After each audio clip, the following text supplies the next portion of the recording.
All right, we're back for another episode of The Mortgage Show, joined by my man, Chris Bedard. Chris, how you doing, pal? Chris is good, Randy. Randy, you are not backwards hat Randy today. You're forward hat Randy. What's going on with you?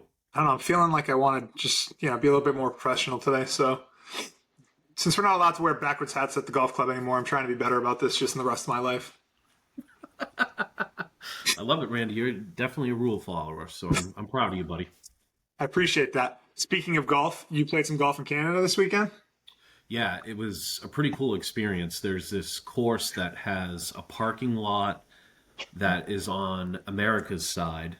I don't know why it is, by the way, because on the Canadian side, which is where you have to check in, you actually drive through this cornfield. You get dumped into this parking lot that has no attendants. You have a bunch of golf carts loaded up, drive like 47 minutes in the golf cart to the clubhouse to pay and then get going. Where on the America side, you just actually walk right to the clubhouse. So it was kind of weird when we pulled in. We had to turn around and do customs, and it added like 35 minutes to the I trip. was going to say, is there a custom piece right on site? No, there's not. Customs, by the way, I've never gone to Canada. Yeah. Oh, wow.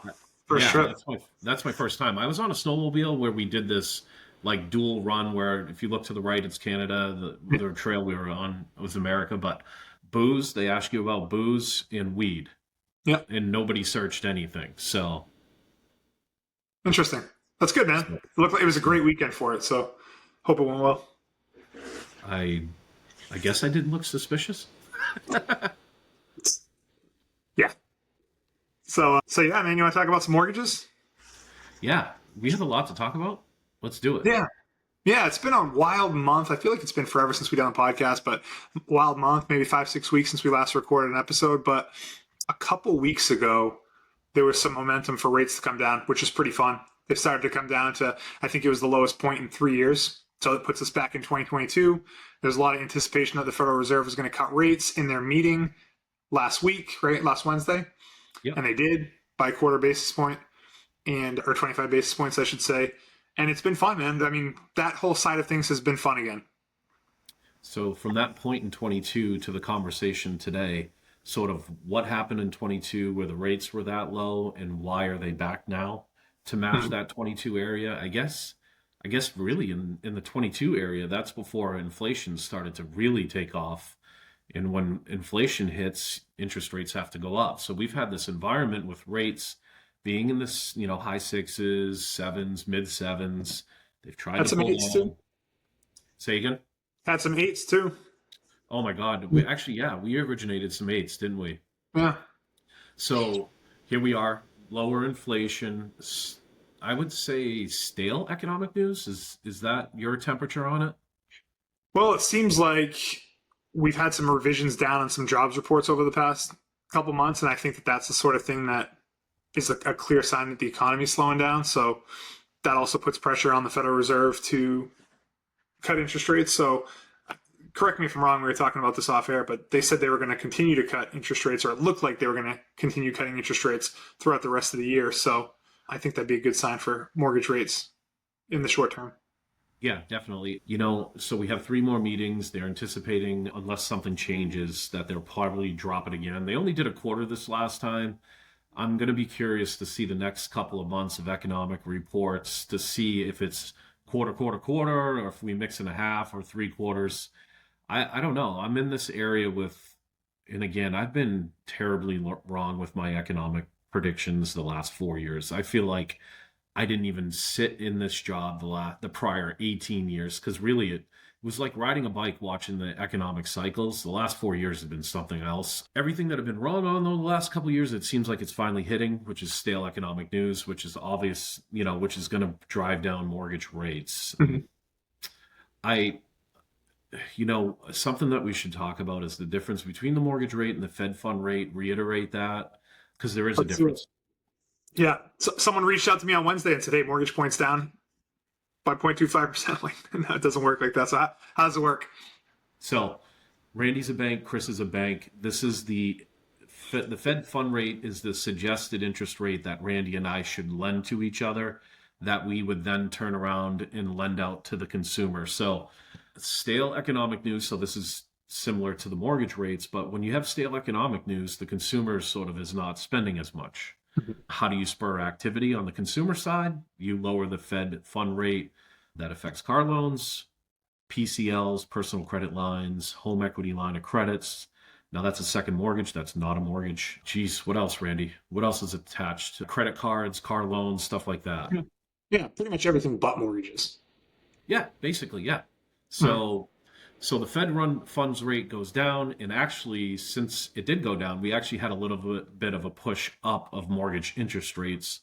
Why did that happen? Well, again, it's all economic news. It comes out almost every day. So since the lowering, we've had, I think it was 10 basis points. The 10-year Treasury went up, and that was just because of some of those reports being at or a little bit above. Yeah. Yeah, which happens. I mean, there was a pretty sharp movement down over the week or two leading up to that Fed funds meeting. So, there's always a little bit of profit taken as well, and it's more market driven than dictated, right? So rates are just going to react to a million different things that the market's taking in. So we've had a little bit retreat higher, but rates are still very good. People, it's the thing people want to talk about the most, and I think I locked someone in at 6 1/8 last week, which is great. Does that mean everyone gets 6 1/8? No. It depends on the loan program. It depends on your credit score. It depends on your down payment, type of property, if you're going to occupy it as a primary residence, second home, or investment properties, a million different things. But in general, rates have moved down from upper sixes, low sevens to low sixes, mid sixes, which has been pretty nice. And I think some government stuff probably getting the fives. Yeah, So it's pretty nice, man, isn't it? It's yeah, it's increasing affordability for these buyers. So hopefully that puts a little bit of it helps our market a little bit because like things have changed quite a bit around here. You still have some hot inventory, but you also have price points that people are having a hard time getting to. So when rates come down, that kind of puts more buyers in that pool. yeah. I guess in theory, right on a macro level, that it does that, but it's still like, I see some prices out there, and it's just like, I was looking at a house the other day for someone. It was like $750,000, and if you put minimal down, mortgage payments can be $6 grand a month. And even if rates dropped 0.5%, we're talking $100 a month. I mean, these are still expensive payments, Yeah. regardless of the improvement in these interest rates. But it definitely helps maybe across the country or across the state to say that rates go down, so affordability improves or increases, in that when that happens as well. Part of me wonders if the feel of all of this market here is sort of what we're going to experience for the short term, maybe longer term. Does this happen? Does this look like the next couple of years? Some of these properties are sitting for more than 60 days now Mm-hmm. in these price points. So my guess is probably yes. I'm worried a little bit about the consumer, full disclosure. Yeah, prices have just gone up so fast. Yeah, I look at the people that I do a majority of my loans for, and definitely some local people I knew growing up, referred from friends and family, or referred from local agents that are local people. But I mean, there's a lot of people from out of state with out of state money, and that continues to be a big thing in Southern Maine where we do most of our business. Yep. Something interesting. So I talked to somebody that sells lakefront property, actually out by Square Pond where we are. Mm-hmm. That person has noticed a downshift in her business by at least 10%, and she's noticing some of the pricing points of lakefront property out there changing by 10 to 15%. Some most recent Interesting. sales also had like over 100K reductions to their asking that ended up selling, excuse me. So I don't know. But still big purchase prices, right? Huge ones, but no longer the severe upward pressure on them. Yeah, it'll be interesting to see how it plays out over the winter and then into spring next year. But the one thing that, like you said, all your predictions have been wrong. It's like it's hard to predict any of this stuff. We're just kind of we're along for the ride, trying to make the best decisions that we can with the information that we have at any given time. So, how's the refi stuff been for you? Like, I've had a ton of refi conversations, but honestly, like it's been a lot of like I'm gonna sit tight and wait to see if rates go down even more. So that's been an interesting thing to try to navigate as well. So you just said it. A lot of mine are the same thing. Hmm. Isn't it really interesting too? Because finally, after all these years, you're listening to people. Hey, reach out to me. Reach out to me. So I reach out to you, and now you want to wait a little bit further Yeah. or a little bit longer. I don't blame them because when it's going down, people want to catch it at the bottom. But I always, how much lower can we go from here? I as far as the interest rates are concerned, and I know it's such a random thought, Randy, it's like, hey, throw a dart. Here's the interest rate moving forward, but It is tough. It feels like there is some more room to go, but yeah, how much? And like how long? Right? Are you gonna wait a year of making your $400 a month higher mortgage payment just to chase an eighth of a percent in rate to save like an extra $25 a month? So at what points does it make sense to take action now at a slightly higher interest rate or wait 12 months for again a slightly lower interest rate? Like there's a trade off there, and I don't have the right answer for it, but I do know that people are trying to make that calculation when we're talking to them. There's definitely some savings to be had for people that we help buy loans, or anyone that, even if we didn't help them, or anyone that's listening that bought homes in the past 3 years. It's just a matter of if you're ready to pull the trigger now, or you're hoping to catch it a little bit lower in a month, 2 months, 5 months, something like that. it's really hard to nail. It's really hard to Yeah. judge. It makes it impossible to advise. Yeah, I think it ends up being a case by case scenario when you're looking at somebody's refi application. It's like, well, okay, a couple things to discuss. We can do crooked numbers. So if somebody's in like a 30-year mortgage, they've been paying for 4 years, we could write a 26-year mortgage. So, Yeah. rate reduction from there, does that payment make sense to stay on the same cycle? Some people chop off 10 years and are okay with the payment going up a little bit. When I guess it's not one size fits all, it's menu style when we look at it, right? So it's, I don't know. I don't know. It's hard to just predict when somebody should refi. Yeah, that's a good point about doing the crooked numbers though, because we don't necessarily have to go back to a 30-year every time. And honestly, I feel kind of bad if people do that after paying for a couple of years. It'd be nice to get them at least the same term, even though most of these people that are in these mortgages aren't going to see them through for the next 28 years anyways. But like something doesn't feel quite right to go back to 30. Although if people want to save as much money as possible, that is a way to do it, and you're obviously paying more interest by doing that. But that is something that we can offer to people. So it's good to point out. I did a random Google search and I don't know if it was a good data or not, but the national average is 3.4 years everybody changes over their mortgage, be it for a divorce, Yep. sale, and consolidation of debt. So Mhm. it's interesting. You take that into to play when you're looking at somebody's application, and just sometimes it's such a field decision, Mhm. to help somebody out on this. But yeah, Totally. a lot of people sitting around in the conversation saying, I think I might wait a little bit longer. Yeah. So to anyone that's listening, or if you have clients that are in that position, like definitely have them reach out to us, because it's still worth running some numbers now, even if it's on a very preliminary basis. We can start mapping out what it looks like to, do a 25-year mortgage or a 20-year mortgage or consolidate some debt or whatever the case may be. So keep that in mind. So before What we do I talk pivot, about? There's some big yeah, Coldwell Banker news today. Kind of a surprising headline, and I don't think either one of us knows exactly what it means for people that are associated with Coldwell Banker. But it looks like Coldwell Banker is being acquired by a bigger company called Compass. It's going to create a big firm that's worth $10 billion. Century 21's kind of rolled into this. Better Homes and Gardens rolled into this. It'll be interesting to see what happens. What have you heard so far? a quick Google search leads me to this area. Are they buying this asset? What did they pay for it? Do you think it's a slight discount? Are they projecting future earnings? And they were like, you know what, we can't pass on this pricing? Or did they overpay? And if the market is stale here for the short term, like, is that a severe overpay? Like, what is their goal? My obvious thought is the math made sense for them. They're acquiring other, real estate companies. It increases their footprint, their name. The crazy thing though, Randy, is it's a company called Compass. You and I were talking off air. What is Compass? And I actually don't know. Yeah, I mean, I've heard it before. I feel like they have like maybe a super small presence in the area, but I don't know. Like, I don't work with any Compass agents, so it'll definitely that'll change things. I don't know what it means for the like. What I'll be interested to see is like, what does that mean for the brand Coldwell Banker, which Yeah, such a long history in real estate. Does that go away? I mean, I can't imagine they would acquire them just to like combine them into Compass, but I don't know. I don't know what the plan is. I guess I guess if you're paying for something, you're going to want the name to change to Compass, which prior to Coldwell Banker, it was a red logo. What was that? Do you remember the name of Coldwell Banker prior to Coldwell Banker? Oh my God, what was that? No, I'm gonna Google it while we're talking. I actually don't know what you're talking about, but it'll be interesting to see if you can pull it up. Wow. There's So somebody listening right now saying, Chris, it's this. Maybe it was a red logo of somebody they bought. Anyhow, moving on. I don't want to yeah, no, keep. it's just it shows that in this business that there's constantly changes. Obviously, we're not in real estate specifically, but being in lending, it's really intertwined with real estate, and there's always changes. Companies merging, disappearing.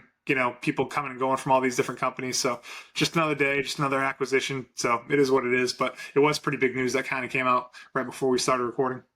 Was it DeWolf? DeWolf Dude, Real Estate. I think it was DeWolf Real Estate and then Coldwell bought them. So here we are all these years later, and Coldwell's such a recognizable name. So does Compass become that recognizable name? My guess is that everything's going to change to it. yeah.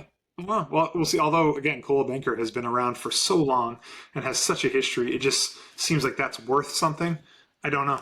I don't know, but Okay. it'll be interesting to see. That's a big move, though, at this particular moment in the market, Yeah, which yeah. makes me wonder. There's a lot of uncertainty. Again, which makes me wonder, okay, so the sellers here, Coldwell Banker, Century 21, the other one that was mixed in it, are all these figureheads thinking, okay, real estate's going to be stale the next couple of years. Let's just get ours and get out right now. Yeah, But is Compass looking at this the adverse way and is like, hey, let's eat this up and grow this? yeah. Yeah, it'll be interesting to see. So big news there. We were talking. I'm thinking now might be a good time to kind of just go over some deals that we've had in the past month. Yeah. Like Yeah. I think is fun to do. Kind of share some of the stories that we have, stuff that people might hear and be able to apply to their own situation, or they say, "Hey, I know someone in that situation, or I've been in that situation in the past." I think it Yeah. can be super helpful. So if you're cool with that, then I'd say let's do it. Yeah. Let's dive in. Let's do this. What are you thinking? I got a construction loan that I think is worth mentioning for people.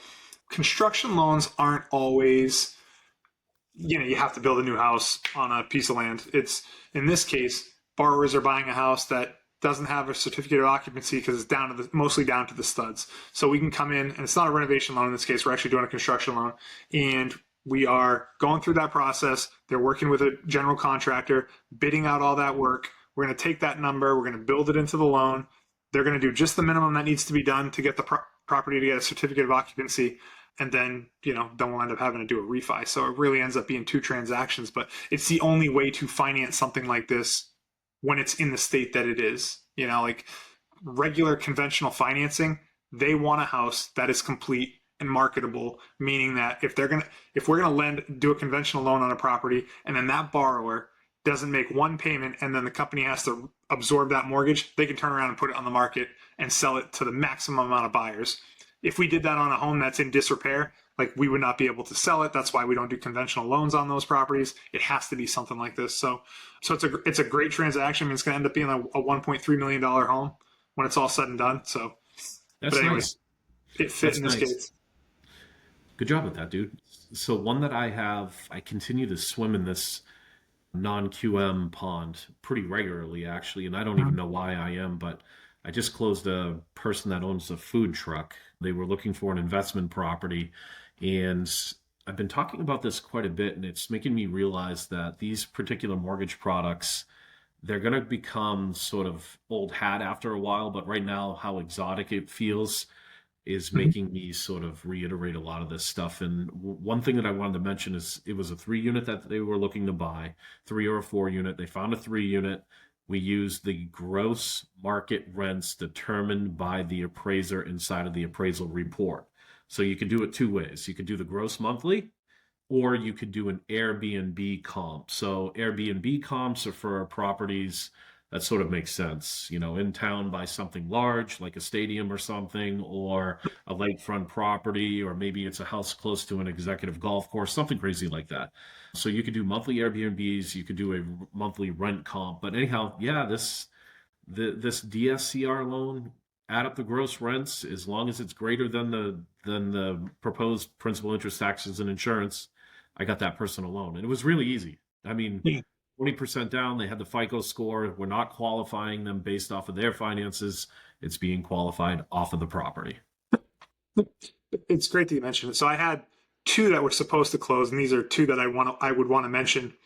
super easy loan. This borrower, there's a little bit more of an international aspect from it, people being out of town.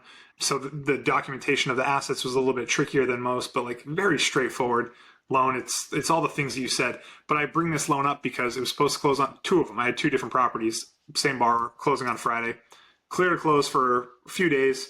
Call the borrower. I'm not going to be there because I was out of town on Friday, Saturday, Sunday this week. I call him on Thursday. I'm like, we're good to go. You get your check, all that stuff. Yep, good to go. Call the agent. It's like 5:30. I'm like, hey, just spoke with the borrower. You guys good to go for tomorrow? Expecting the formality of like, yep, everything's cool. And she's like, nope, issue with the seller. Can't close. I was like, you got to be kidding me. So we're supposed to close on this Friday, but like, that stuff happens in this business. I mean, if you're listening to it and you don't realize, it's like even these deals that are, right at the finish line, there's always stuff unrelated to us that can come up. And that was just one of them. Seller had something with a payoff. The lender for that mortgage was slow to respond or something. They blamed it on the lender. But anyways, we think we're closing and it gets pushed back a week.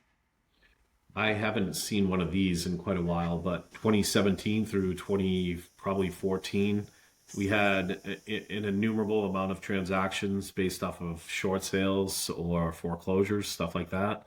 I haven't seen one in forever. So I was supposed to have a purchase close, and the seller hadn't submitted any of the paperwork. Title company, day or two prior to the closing, finally gets the information to get the payoff, and guess what? The payoff is upside down. So Derails the whole transaction. yeah, so we can't close. I mean, the seller has no money to fill the deficiency in the transaction, so that's not going to happen. My buyers are not going to pay more for the property to satisfy it because, I mean, that would create an appraised value problem. So here we are. These buyers are sitting in my pipeline waiting for short sale approval from the bank of the seller. So moral of this story, I guess, vet what the mortgage balance is when you're taking a listing, which I would guess that like 99% of the agents do. For some reason, this one was missed, because normally if you're going to take a listing, you're going to make sure the math works to make sure you could sell it. And people should know that's not on us to get the payoff for the seller, right? Like the title company is supposed to get that. They're supposed to get that obviously in a timely manner, but sometimes sellers aren't cooperative, so you need your seller to get the paperwork to the title company, sign the authorization so they can request that payoff. And this surprise doesn't happen a day before closing. I mean, it'd still be a surprise, but it's a little bit easier to manage if it's a week out, if it's 10 days, something like that. But people would be surprised how many things are not in our control in some of these transactions. So many things out of our control. Totally. Yeah. I mean, it's freaking crazy. So I have a handful of transactions that I guess I should mention just kind of this concept where I think I've had 3 transactions where we're trying to navigate through the process, like different contingencies, where like what happened, one of them had a property to sell and we weren't sure if we're going to sell it. We didn't necessarily need it to sell, but if it did, it changed some of the terms that we could do for the loan. So there's some borrowers that have variables of divorces that they're going through or other properties that they own, or they may sell or may not sell. What do you do if we have to cut the down payment in half because you can't sell the house? Do we pivot to another type of loan? We had a borrower that we wanted to go conventional, but it assumed the sale of another house. And if it all worked out, then, we're good to go. And we got an appraisal waiver on this conventional loan, but they were very nervous that that deal was going to fall apart. And if it did, we could move forward, but we'd have to pivot to an FHA loan. So even though we had an appraisal waiver, the borrower got an appraisal, made sure that we had to get a conventional appraisal, but we made sure we assigned the appraisal to an appraiser that was FHA approved, so that if that deal fell apart in the 11th hour, it isn't a scramble to go get an appraisal at that point. We already have one. We just got to switch the loan to an FHA, have the appraiser update the appraisal. The whole thing ended up working out, and the property never fell apart. But like, that's the type of stuff that we can do, we put the type of thought that we put into these transactions to make sure that if things don't go the way we planned, we have a backup plan. So had a lot of that stuff lately. Kind of stressful, but yeah, interesting too. It's like the market changing a little bit has created, and we talked about this, is like, maybe this is a good segue, is I think so. I know what you're gonna say. yeah, like I think it's been at least 4 years since this happened. People backing out due to inspections. I had somebody actually just feel like they reached for the property because they sort of had that feeling that the market is still busy, so I'm going to reach for this property, and then just had this buyer's remorse. Some stuff came up on the inspection that sort of allowed them to get out of the transaction, but yeah, it was that one became a feel scenario, and it's like haven't seen that in years. So I've seen that a lot this year, if I'm going to be honest with you. I mean, I'm probably overestimating, but it feels like it's happened like 8 or 9 times where people have ultimately gotten cold feet. So I mean, I guess that's why we were taking the contingencies that we did on the other deal, because it had already fallen out of contract once over cold feet, and we didn't know, we didn't want to be in a position that if it happened again, it would screw us over. And yeah, it's definitely happening more. Probably will continue to happen more as the market changes. So You know what's interesting too is like when the market did change a little bit, you started seeing people going under contract subject to the sale. And at mhm. first, when I had those, I thought to myself, oh, cool. We're back to a little bit more flexible of a market. More buyers can get in. We get some scenarios here that haven't been in play for years.